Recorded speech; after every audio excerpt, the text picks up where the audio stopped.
Good morning, everyone, and welcome to the first Share Series hybrid event. I'm Dana Telsey, the CEO of Telsey Advisory Group, and I have the pleasure today of speaking with Chico's CEO, Molly Langenstein, and CFO, PJ Guido. Molly joined Chico's in 2019 as president of the apparel group and transitioned to the CEO and president role in June 2020 after many years at Macy's.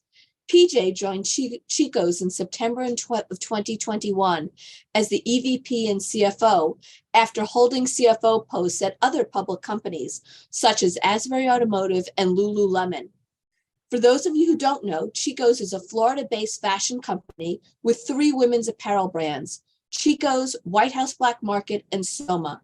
They sell through physical stores and online, have an extremely loyal customer base, and a solid financial position, having generated $2.1 billion in sales in 2022 with $142 million in operating income, and on a path to $2.5 billion plus in sales with a 7.5% operating margin. So today, I'd like to turn it over to Molly to give us some opening remarks, and then we'll have a quick chat. Thank you, Molly. Thank you, PJ, for joining us. Awesome. Thank you, Dana, and good morning, everyone. And yes, we are a $2.1 billion vertical specialties retailer, and we believe we have 3 unique brands: Chico's, White House Black Market, and Soma. And each of our brands has a distinct market opportunity, and we are excited about the growth that we've had in fiscal 2022. And as a matter of fact, Chico's and White House Black Market each grew faster than the market average, helping us deliver the overall company net value sales growth of 18%. Our strong sales performance is just one proof point of the successful turnaround strategy that we executed in 2019. Today, we are merchant-led, which has enabled us to better connect customer and product. The company has a shared platform, which is compounding the power of this expertise across each of our brands. We have transformed our supply chain and engraved new technologies across the organization to increase efficiencies. And through this work, we have also reduced overhead, something we're very focused on. In 2022, we delivered growth across each of our strategic pillars, and we are poised to continue to take market share. We have 4 clearly defined strategic pillars that have guided our turnaround strategy since 2019 and remain our drivers for future growth. We are customer-led, product-obsessed, digital-first, and operationally excellent. We're customer-led. We are focused on community engagement and creating memorable customer experiences and increasing customer lifetime value. We are focused on providing innovative solutions through products and personalized service. We continue to grow our customer base and attract younger customers through the relevance of our product and marketing. Last year in 2022, we relaunched our loyalty programs to also drive engagement and lifetime devotion to our brands. And under our historical loyalty program, for example, our top 250 Chicos customers who spend about $20,000 with us annually, they receive the same reward that customers that spent $100 with us. That is what we changed to a tier model, which incrementally rewards customers for spending more. And our new loyalty programs are continuing to exceed expectations in enrollment, customer sentiment, and redemption rates. We launched this new program in the back half of 22. We're omnichannel. We meet our customers however and whenever they want to shop. Our physical stores are community centers. Customers experience our products in the most exciting way possible, and the knowledge and the enthusiasm of our stylists and bra experts drives that brand loyalty and engagement. Digital is often our customers' first impression of our brands and a community hub for content and a great way to share information and inspire. And our social stylists, which is newer to our organization, are skillfully connecting customers to stores and also digital. Next pillar is product obsessed, and we're continuing to deliver distinctive, premium, innovative, and best-in-class merchandise to our customers while we consider sustainability. Over the past 3 years, we have reimagined each of our brands and built numerous successful franchises that are core to attracting and retaining new customers. Franchises are single item categories like shirts, denim, or bras, or collections created around key categories. We find that new and returning customers are discovering and rediscovering our brands, and we believe we are competitively positioned to continue capturing market share. Product enhancement and innovation are moving all three brands forward as our higher AUR shows customers appreciate our higher quality and are receptive to paying for value and solutions. Our next pillar is digital first, leveraging technology to engage and deliver across the brands and channels. We have strengthened our core platform, our data-driven insights, and our decision-making, and we continue to invest in technology. We test and learn and also modernize our merchandise, e-commerce, and store systems. We have transformed the company into a digital-first organization, generating double-digit growth in digital sales in 2022. The connection of physical, digital, and social commerce is the key to growth and the platform we will leverage for community, connection, and collaboration. Each of our digital touchpoint inspires the customer to find solutions and build her wardrobe across brands, and we are driving frequency of online and in-store visits. Our customized digital styling tools, for example, My Closet and Style Connect, continue to drive sales and engagement continues to grow. My Closet is a digital styling tool enabling customers to augment their purchases from their past wardrobes to be able to build on their wardrobes. And the tool generates conversion nearly 6 times the site average and a significantly higher AOV. My Closet is integrated and with Style Connect is also a digital styling tool connecting her with her expert stylist and being able to receive that personalized service or make appointments. We have more than 3.7 million customers enrolled in Style Connect at the end of fiscal 2022. And we're excited to share that Style Connect continues to drive engagement with customers. These tools nurture and grow the multi-channel customer who is so valuable to us, spending more than 3 times a single channel customer. And last, we're operationally excellent. We are continually focused on fabric first mindset, diligently manage our inventory, costs of sales, supply chain, expenses, and real estate, generating healthy cash flow and delivering a strong bottom line. We're constantly improving our sourcing, logistics, and operational processes to drive efficiencies and lower costs. We have carefully managed our inventory. We've shifted our calendar 10 weeks to assure that we deliver our product on time for customers and we guard against any potential supply chain disruptions. And at the end of last year in 2022, our inventories were down 6, while our sales for the year were up 18%. We have 3 powerful brands leveraging a shared platform. And we have 3 playbooks for each of the brands. For Chicos, as a matter of fact, we're centered around solutions-oriented product with comfort and ease and fit and wearability. And this includes our core franchises, which continue to deliver for customers, like our No Iron Shirt franchise, our So Slimming Bottoms, and our Wrinkle-Free Zenergy, and our sustainable Wrinkle-Free Travelers collections, which meet her needs. She'll be able to live and work and also where she travels. In 2022, Chico's posted comp sales of up 31%, and our customer count was up 10%. At White House Black Market, we also have a solutions playbook that is around designer details that are affordable with versatile tailoring and seasonless fabrics with black and white neutrals. Our key franchises are driving customer loyalty in tailoring, premium denim, jackets, woven tops, and inspiring dresses to meet her needs, whether she's casual, work, or occasion. Last year in 2022, White House posted up 26% with customer growth up 12%. And lastly, Soma. Our beautiful solutions playbook is delivering innovation and creating product with function and fashion. And our key bra and panty franchises continue to create comfort for special occasions. And we also have our Cool Nights fan favorite, which gives you that cool night's sleep. In 2022, Soma posted comp sales down 6. And we did see improvement, however, though, throughout the year. And we found that we had particular strength in the foundations business and our customer count, which was flat for the year. We saw that the customer was responding. All 3 brands are focused on full price selling, growing AUR, and all 3 brands have a digital platform continuing to the overall company growth.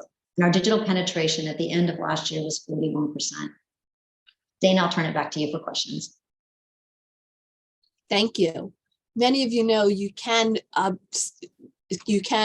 put in the, I'd like to remind everyone of the question button on the top of the video player, so you can use that to submit questions directly to us throughout the session. But to get started, Molly, you mentioned each of the 3 brands. Tell us a little bit, because we're sitting here a year from now or 2 years from now, tell us about the go forward opportunity for each of the brands and what you look for.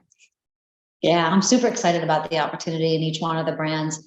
and how we've, built that foundation for growth. So our outlook this year, for example, in 2023, has all three brands growing and also has both channels growing, which I think is significantly important to be able to have that diversification in your portfolio. What we see is that customers have continued to respond to our elevated fashion and product offerings in nearly every apparel category. And this has spurred by our continued newness and innovation that is moving all the brands forward. What we're seeing in particular in apparel, that she's buying those head to toe looks, which is driving results. And we think that is a key linchpin point with our stylists to be able to put her together. And customers are purchasing these outfits instead of single item categories, which is increasing our AUR and basket size. At Soma, we saw that improvement quarter over quarter, especially in the second half of 2022. And that really demonstrates the strength of the foundations business, which is critical to the business overall, making sure that, because that's the repeat purchase from a bra and a panty perspective. And we've made the connections and the corrections that we need to in the lounge and apparel categories that we needed to in order to shift the business forward. And you'll see that as we go this year. We also continue to make those investments in our product innovation across each one of the categories. And we, in particular in Soma, are bullish about the long-term opportunities because this is not a crowded segment, and we do see that there's white space. PJ, did you want to take a couple of the things on footprint and digital? Sure, thanks, Molly. I'll take that. So on real estate, we'll start with that. So we do feel like our fleet is generally right-sized. So today we have about 610 Chico's locations, 380 White House Black Market locations, and 280 Soma locations. So at the end of 2022, we had a total of 1,269 boutiques. We continue to invest in refreshing our Chico's and White House Black Market stores, and we're planning to refresh 60 of those in 2023. We opened 27 new Soma stores in fiscal 2022, and we plan to open additional Soma locations over the next couple of years. I think it's important to note since 2018, we've closed 230 underperforming locations, and we may close up to an additional 20 this year. Closing locations, these locations, it has been highly accretive to the P&L, but we do believe that the fleet is well positioned right now to drive incremental growth and profitability, and we feel that we're right-sized at this point. And then on the digital front, so we are digital first. We leveraging technology to engage and deliver to our customers across channels and brands.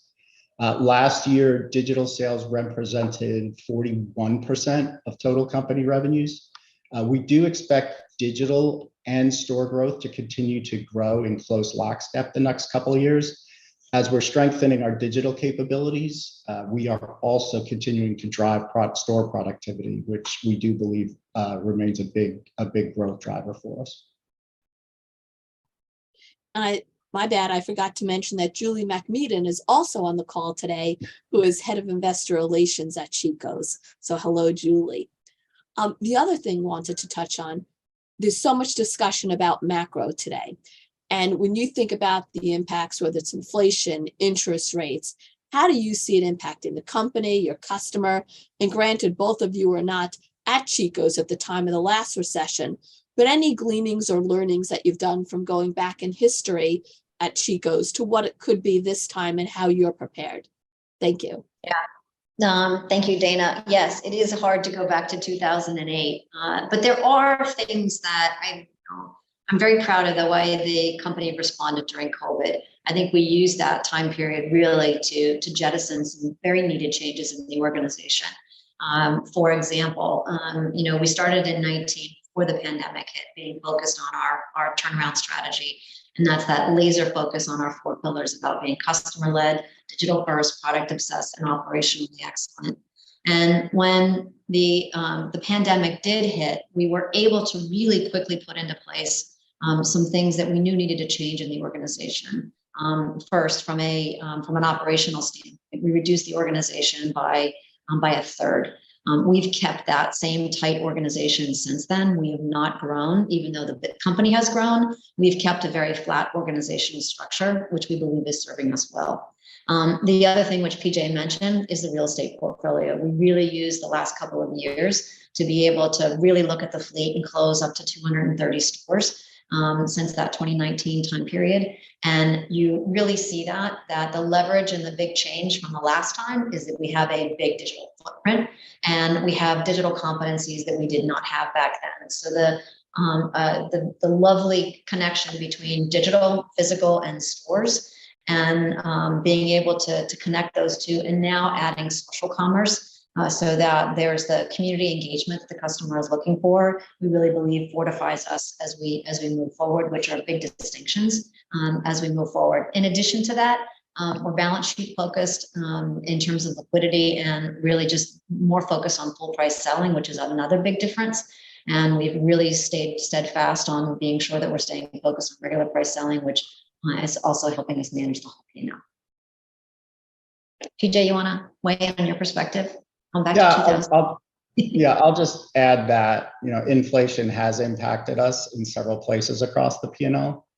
We do believe we've managed it well, and we are able to still grow our top line, our operating margin, and deliver outsized EPS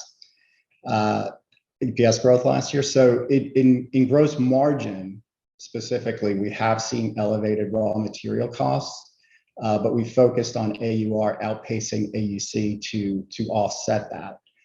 And while inflation in store labor, we're seeing it there, and marketing have put pressure on the P&L, we do believe that these are investments, right? So the investment in our store associates, the investment in our marketing platforms, in our digital marketing capabilities, those are things that ultimately drive top line, which in turn over the long run does drive against leverage. So we do feel good about that. And we do believe it's regardless of the environment, we believe it's important to continue to make investments that do support our 3-year growth plan. And we're going to continue to leverage technology to further gain operating efficiencies. There are levers we can pull in places across the P&L if we do, depending on the environment to manage our expenses. But we have a pretty lean expense structure that has proven to be nimble. And then as it pertains to higher interest rates, at the end of 2022, we had just under $50 million of outstanding debt on our credit facility that is tied to a floating rate. So one of our capital allocation priorities is to reduce debt, to reduce financial risk and costs. So we've been focused on reducing that balance to save on interest expense as well. Got it. And when you think about the tailwinds and the headwinds of that margin structure, PJ, going to 7.5% over time, what are the puts and takes of where you see the greatest opportunity and what you're managing carefully? Yeah, so on gross margin, I'll start there. There are ins and outs, tailwinds, headwinds. The biggest tailwinds we see for 2023 and going forward are continuing to manage lean inventories and focus on full price selling. We are managing our supply chain costs. We do take price adjustments where we believe the innovation, the newness, and the value is there for the customer.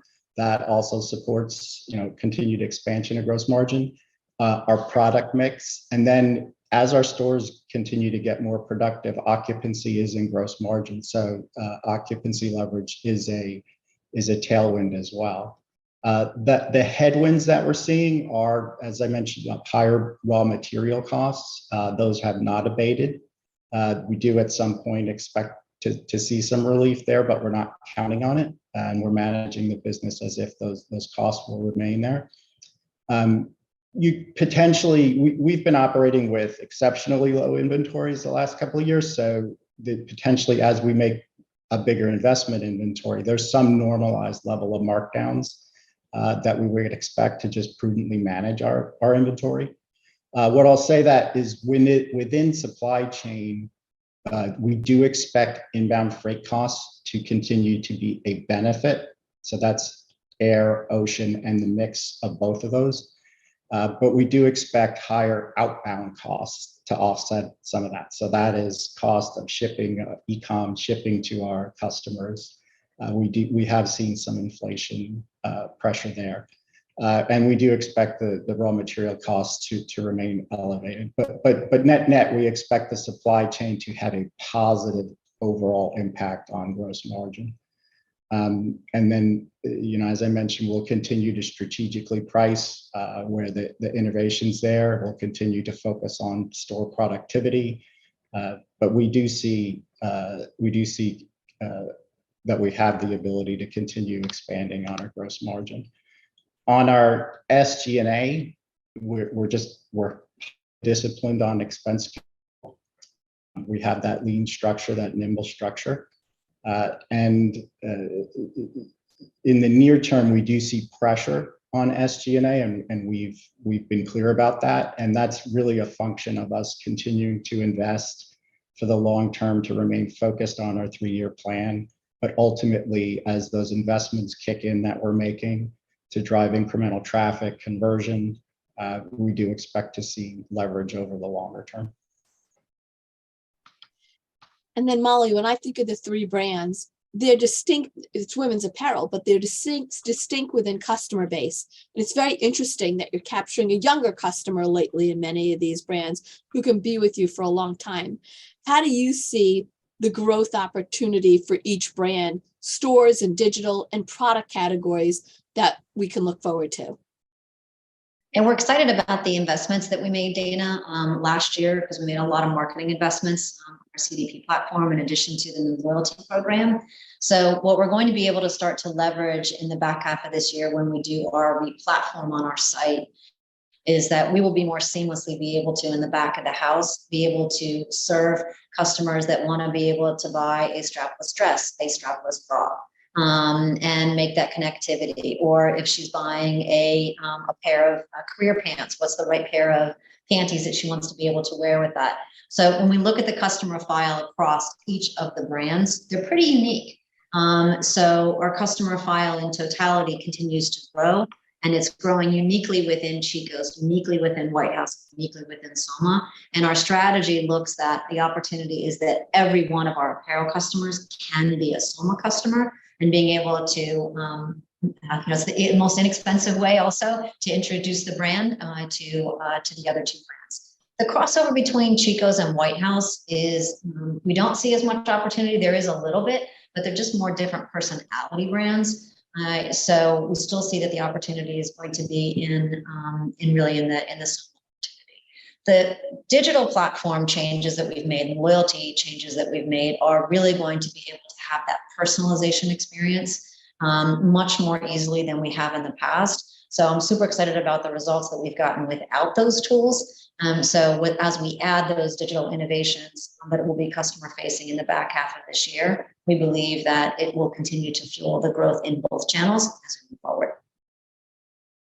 Got it. And then I think the demographics are compelling also. How do you think of the demographics and where the share you can gain? Yeah, we think that is a tailwind for us, and that the amount of competitors that are out there that are really looking at this space, we believe that we have that unique position, that we love the consumer that's over 45, and that why? Because she's the most loyal, she has money. She's also working. She's working longer than you would imagine that she's working, and she travels. So she's also someone that loves being in stores, and she also loves shopping online. So we believe this opportunity to have more multi-channel customers, which we are aggressively growing and monitoring that quarter after quarter, because they spend more than 3 times a single channel customer, and that is an opportunity for us. So what we're getting is the younger consumer. One, because she's finding that she gets service and she wants service. If she's driving to a store, she, self-checkout maybe is something you might want to do at a grocery store, but it's not something you want to do in an apparel store. You want someone to fold it nicely for you, put it in a bag, take care of you, and do all of the transactions for you. And so we put a premium on service and those one-to-one relationships, and being able to continue to foster that. And you'll see more to come from us as we continue to fortify our relationship with customers. And PJ, you mentioned something very compelling, AUR exceeding AUC. Does that continue going forward? How do you see the AUR? Does it differ by brand? Yeah, we do. One of our biggest priorities is to maintain that relationship. As I mentioned earlier on the AUR, it's product mix, but it's also taking price where we believe that the value is there, and then burning the candle at both ends, at managing our average unit cost by just managing our supply chain very tightly, managing that freight cost, as well as even though raw materials are elevated, we still have diversified our vendor base. We look for the highest quality materials. We're not going to diminish our quality in any way, shape, or form. But that opportunity, we see that continuing, and that is key to our strategy, our 3-year plan. Great. And then when I always think about retailers and brands, it's always about concept execution and management, but the drivers of success change. So innovation, speed, data. When you think of those hallmarks relative to Chico's, what are you most excited about in innovation? Dana, I think the first thing is that I would mention our unique structure, because I do think that it is a competitive advantage for us. So we do not have a president structure. That is one of the things that we changed when we consolidated the organization, that the majority of the company is focused on the company's business, but we have specialists that manage the connection between product and customer. So what I'm excited about in Chico's is that we have one person that every single day worries about how to deliver newness to the customer, and to be able to think through what's next and what she emotionally will be going through. Even though the supply chain situation has improved, the calendar is still a long calendar. So when you think about the decisions that you have to make, you really have to be able to be in that side of the consumer and think through what that innovation is. I'm a firm believer that she's going to pay regular price for something that she doesn't already own. So it is the merchant's job and the design team's job to continue to stay focused, to be able to provide new features and benefits. That's why we're fabric first, so that there's that innovation pipeline that's coming through. So in each one of the 3 brands, we have newness in fabrication, we have newness in features, and we're we have actually a whole separate calendar that we look for innovation to be able to bring that to life for customers. So in Chico's, we had some new categories that we brought for the customer in terms of texture and hand feel, in not just printed fabrications that came for Q4. The same thing in White House. We had some new fluid fabrications in suiting, and then in Soma we brought some new profile bras to the customer, and those all responded really well for the consumer, and we're excited to have that continue as we move forward. Great. Second element, speed, seamless. How would you characterize what Chico's is doing in achieving that enhanced execution that you've talked to? From a speed standpoint, it's speed to decision. You want to be able to make sure the decisions are the closest to the consumer. So we stay very vigilant and focused on the results of the business, and to be able to pivot as we look forward to see what potential changes that we would make, but without having to go from ditch to ditch, in terms of consumer, because anytime that you do that, you create chaos in the organization. So that's how I would look at that, like just staying close to the customer and making sure the decisions are, from a product standpoint, are as close to the customer as possible. And then lastly, data. How are you utilizing? Oh, data. You never get enough, right? The more you dig and the more you uncover, it's like, oh, you need a couple more points. I say the first thing about data is, when do you have enough to make a decision? Because that goes back to your speed point. And so that's something that we're always looking at. What am I solving for? And asking that question first. And if you are solving for something that has a time horizon to it, then you have to have enough data to be able to make that decision when that decision has to be made. But the data insights, we brought a new team on board. We built our own data insights team. We've combined where they used to sit within each function over the last year and a half, where we have one data insights team that builds dashboards or is the repository for all that information. It's been able to make us move more seamlessly. It also has one version of the truth across the organization. So the data insights and intel that we've been getting in the organization are better, more accurate, and faster. And I think that's important as we move forward to make decisions in a business that moves quickly. Terrific. We're at time. So I want to thank Molly and PJ and Julie for joining us today to share the path of Chico's going forward and the learnings that they took from the pandemic that are being used to accelerate the business both qualitatively and quantitatively going forward and continuing to capture share. So thank you so much, Molly, PJ, and Julie. Thank you, everyone, for joining us today at the Share Series, and look forward to seeing you again. Thank you, everyone. Bye. Thanks, Dana.